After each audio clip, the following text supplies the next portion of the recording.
श्री स्वामी समर्थ. जय जय स्वामी समर्थ. नमस्कार स्वामी भक्तांनो, तुमच्या सर्वांचं स्वागत आहे स्वामी भक्ती प्रतिभा या चॅनलमध्ये. आजचा दिवस तुम्हाला आनंदाचा, आरोग्यदायी जाओ हीच मी स्वामीचरणी प्रार्थना करते आणि आजच्या आपला स्वामी संदेशला सुरुवात करते. स्वामी भक्तांनो, तुमच्या समोर 2 अंक आहेत, त्यापैकी तुम्हाला एकाला निवडायचं आहे आणि आजचा स्वामी संदेश तुमच्यासाठी काय आहे ते तुम्हाला जाणून घ्यायचं आहे.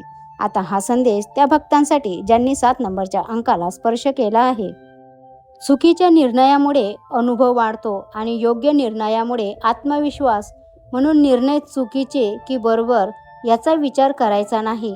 निर्णय घ्यायचा आणि पुढे जायचं. जीवनात एक क्षण रडून जाईल तर दुसरा क्षण हसून जाईल. या जीवनरूपी प्रवासात येणारा प्रत्येक क्षण जीवन जगण्याची कला शिकवून जाईल. प्रत्येक गोष्टीची वेळ निश्चित आहे, ठिकाण निश्चित आहे. तुम्ही कुठे जात नाही, तुम्हाला नेलं जातं. खेळ तुमचा नसतोच, खेळ त्याचा असतो, म्हणजेच परमेश्वराचा. स्वामी म्हणतात, बाळा, ज्याचं कोणीच नसतं त्याचे आम्ही असतो. आम्ही कधीच कोणाला एकटं सोडत नाही. आम्ही तुमच्या सोबत होतो, आहोत आणि कायम राहू. कर्म करताना सावध राहा, कारण मी पाहत आहे. तुझ्या अनंत जन्माच्या कर्माचा साक्षीदार मी आहे. आधी मी होतो, अंत मी आहे. सर्वव्यापी, सर्वसाक्षी, अनंतरूपी समर्थ मी आहे. मी फक्त देह बदलत असतो, स्वरूप तेच असतं. म्हणून सावध राहा. सर्व इथेच राहणार आहे, पण तुझ्याबरोबर शेवटच्या प्रवासात मीच बरोबर चालणार आहे. एकच शाश्वत आहे आणि हेच सत्य. फक्त मी आणि फक्त मीच आहे. सुधारणं आणि बिघडणं व्यक्तीच्या विचारांवर आणि स्वभावावर अवलंबून असते, परिस्थितीवर नाही. जे आपण दुसऱ्यांना देतो तेच आपल्याला परत मिळतं. मग ते आनंद, प्रेम असो किंवा मग ते दुःख असो. जर चुकीच्या गाडीमध्ये चढलात तर पहिल्या स्टॉपवर उतरावं. जितका जास्त वेळ थांबाल तितका परतीचा प्रवास महागात पडतो. आपल्या चांगल्या गोष्टी चोरणारी, फसवणारी माणसं भोवताली आहेत, पण ते फक्त तुमच्या वस्तू व कलाकृतीची चोरी करू शकतात. त्या निर्माण करण्याची तुमच्यातील कला, शक्ती, ती मिळवण्यासाठी तुम्ही केलेली साधना, हे सगळं त्यांना कधीच चोरता येणार नाही.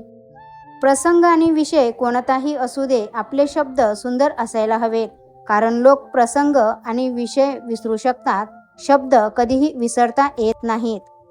आता हा संदेश त्या भक्तांसाठी ज्यांनी 3 नंबरच्या अंकाला स्पर्श केला आहे. धैर्य, जिद्द व सकारात्मक विचार या गोष्टी जर असतील तर आपण अशक्यही शक्य करू शकतो. शिळ्या भाकरीला आणि फाटक्या चपलांना कधीही नावं ठेवायची नाहीत, कारण भाकरी आज शिळी आहे, तिने काल आपलं पोट भरलं होतं, आणि चप्पल आज तुटली तरी तिने काल आपल्याला आधार दिला होता. म्हणून आपल्या आयुष्यातील प्रत्येक व्यक्ती ही फार मोलाची आहे. तिची किंमत वेळ आल्यावरच आपल्याला कळते. स्वामी म्हणतात, बाळा, तुझ्या अंतरात्म्यात आहे मी. तुला हरू देणार नाही. या कलियुगात मी तुला एकटं सोडणार नाही. मी सदैव तुझ्या पाठीशी आहे. स्वामी म्हणतात, चुकीसाठी क्षमा करण्याइतके चांगले जरूर व्हा, पण पुन्हा त्यांच्यावर विश्वास ठेवण्याइतके मूर्ख होऊ नका. आयुष्यात कोणी समजून घेतलं नाही तरीही चालेल, पण कोणाच्या पुढे पुढे करून स्वतःला लाचार बनवू नका. काळ कितीही वाईट असू द्या, पण काळजात स्वामी असतील तर विजय हा तुमचाच आहे. स्वामी म्हणतात, विश्वास ठेव. जिथे मर्यादा संपते तुझी, तेथूनच साथ देतो मी. शब्दांची निवड चुकली की वाक्य बिघडते, आणि माणसाची निवड चुकली की आयुष्य. डोळ्यातले पाणी पुसतील स्वामी, होठावरती हास्य देतील स्वामी. श्रद्धा ठेव त्यांच्यावर मनापासून, सदैव तुझे रक्षण करतील स्वामी. श्री स्वामी समर्थ. जय जय स्वामी समर्थ. असेच भक्तिमय संदेश ऐकण्यासाठी आपल्या चॅनलला सबस्क्राईब, लाईक, शेअर करा. भेटूया अशाच नवीन मोटिवेशन व्हिडिओसोबत. स्वामी तुमच्या सर्वांच्या सर्व चांगल्या इच्छा पूर्ण करो हीच मी स्वामीचरणी प्रार्थना करते आणि आजचा स्वामी संदेश इथंच थांबवते. संदेश पूर्ण ऐकल्याबद्दल खूप खूप धन्यवाद.